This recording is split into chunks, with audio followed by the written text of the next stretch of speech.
চেকত আছে 5,000 টকা তাৰ কাৰণে বিটিআৰ চৰকাৰক বহুত বহুত ধন্যবাদ আমাৰ নিচিনা অসমবাসী গাঁৱৰ বহুতখিনি ষ্টুডেণ্টক সহায় কৰি আহিছে তাৰ কাৰণে বহুত মোৰ ফালৰ পৰা বহুত বহুত ধন্যবাদ ওই টাকা দিয়ে কি কৰিব বুলি আমি আমাৰ স্কুলৰ কাৰণে যি আমাৰ সমস্যাবোৰ আছে হয়তো চাগে ইমানখিনিতে আমি যিমানখিনি পাৰোঁ আমি পূৰণ কৰিবলৈ আমি চেষ্টা কৰিম এনেকৈ আগত পাইছিলা পোৱা নাই এবাৰে প্ৰথমবাৰ जों बेखौनो बुंगोन माने प्रमद बर' साराहाय जोंनो अननानै जा बे सेकखौ होदों बेनि थाखाय जों साबायखर होगोन आरो जों गोजोननाय मोनदों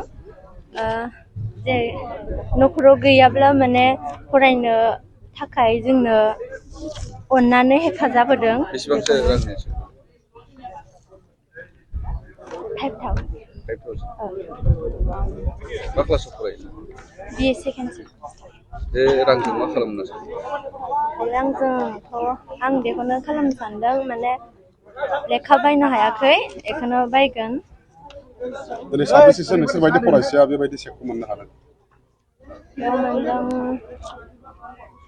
साख्रि नागिरग्रा सुबुंफोरनि थाखाय गोजोनथाव खौरां गिबि खेबनि थाखाय आरबि मेथमेटिक्स सेन्टारा बाक्सानि सदर मसलफोराव गासै कम्पिटिटिभ एग्जामनि थाखाय गोदानै कचिं सेन्टार बेखेवनो थांगासिनो दं जायफोर सुबुंफ्रा गोजान जायगायाव थांनानै कम्पिटिटिभ एग्जामनि थाखाय कचिं लानो हायाखैमोन बिथांमोना बे बारनिफ्राय बे कचिंनि खाबुखौ आरबि मेथमेटिक्स सेन्टारनि जोहै मसलफोराव मोननो हासिगोन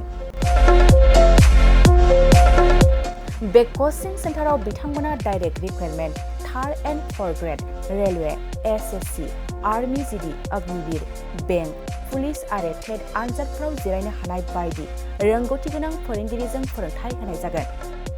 बे कचिं सेन्टारनि सोमोन्दै आबुङै मिथिनो थाखाय 9101450597 6900584714 आरो